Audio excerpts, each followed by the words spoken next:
Bonjour mes chers élèves, soyez les bienvenus dans cette nouvelle vidéo où je vais vous expliquer la première leçon de la branche électricité du deuxième semestre, la leçon intitulée La loi d'Ohm. Vous écrivez avec le rouge le titre La loi d'Ohm. Les prérequis dont on a besoin pour mieux comprendre et saisir les paragraphes de cette leçon, ce sont les suivants. La tension électrique U, on a déjà vu cette grandeur physique d'unité légale volt mesurée à l'aide d'un voltmètre. Et l'intensité du courant électrique I d'unité légale ampère mesurée à l'aide d'un ampèremètre. Et bien sûr, l'utilisation des appareils de mesure qui sont le voltmètre branché en dérivation et l'ampèremètre branché en série. Et bien sûr, la résistance électrique de symbole AR et d'unité ohm de symbole oméga mesurée à l'aide d'un instrument appelé ohmmètre ou bien à l'aide du code de couleur.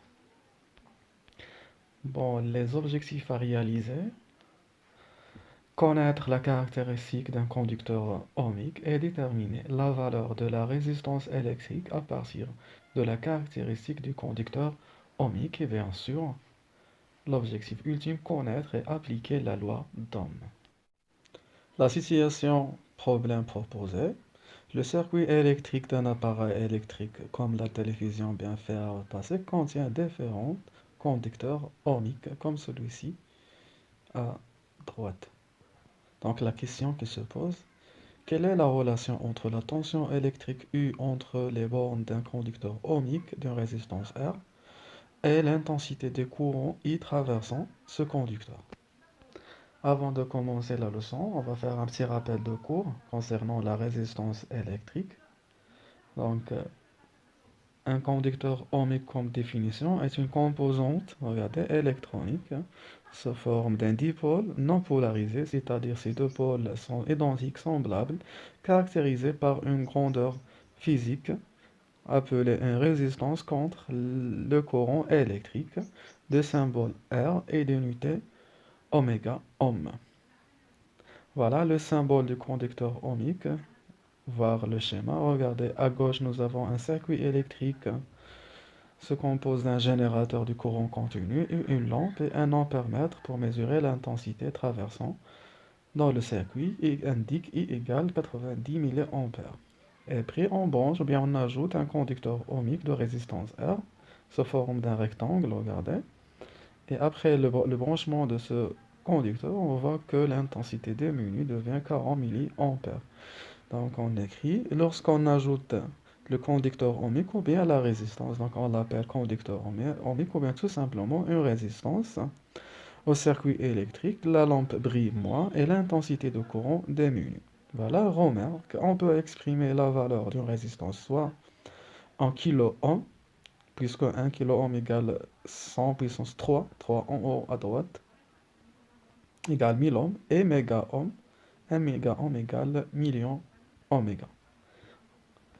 Bien, voilà, premier paragraphe de cette leçon, c'est loi d'Ohm, donc expérience. Nous réalisons le montage électrique ci-dessous en utilisant un générateur de courant continu réglable et un conducteur ohmique de résistance R égale 100 ohm oméga entre les deux bornes du conducteur.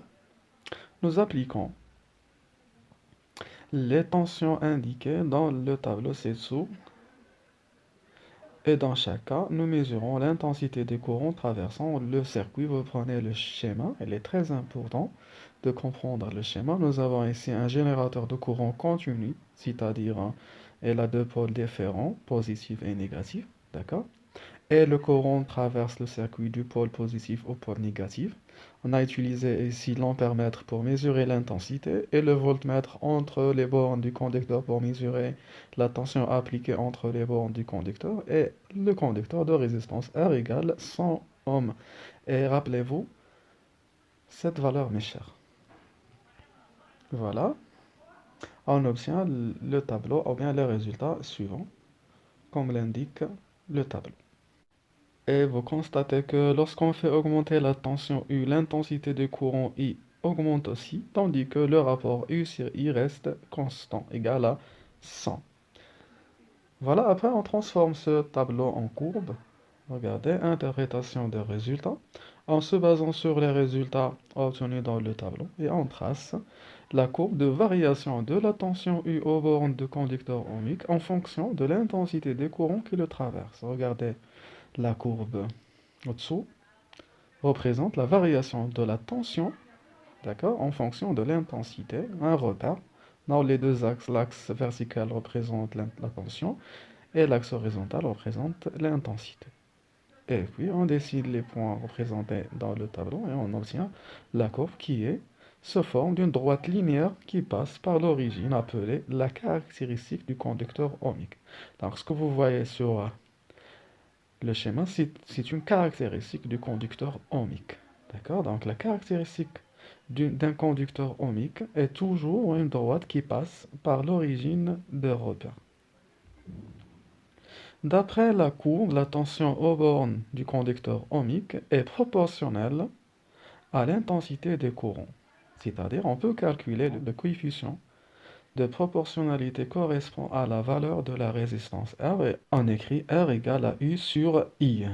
Grâce à cette caractéristique, on peut calculer graphiquement la valeur de la résistance R des conducteurs ohmiques. En effet, on a R égale à U sur I et on prend un point, d'accord? Dans les coordonnées sont 4 et 40. 4 c'est l'ordonnée, c'est la tension, et 40 c'est l'abscisse, ou bien l'intensité du courant. D'accord? Et on calcule, d'où R égale à 4 volts divisé par 40 mA, et on convertit 40 mA en ampères, et on obtient 4 volts divisé par 0,04, et on obtient 100 ohms. Si on revient à la relation R égale U sur I, on peut relever, déduire l'énoncé, ou bien la loi d'Ohm, le voici, énoncé de la loi d'Ohm.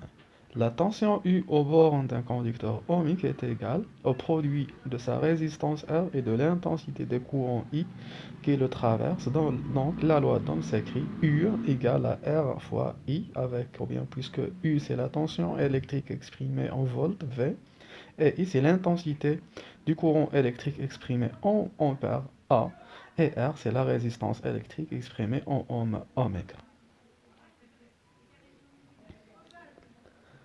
Voilà, c'est la fin de la leçon. J'espère qu'elle vous était claire comme de l'eau de roche. Prenez soin de vous, mes chers. À très bientôt.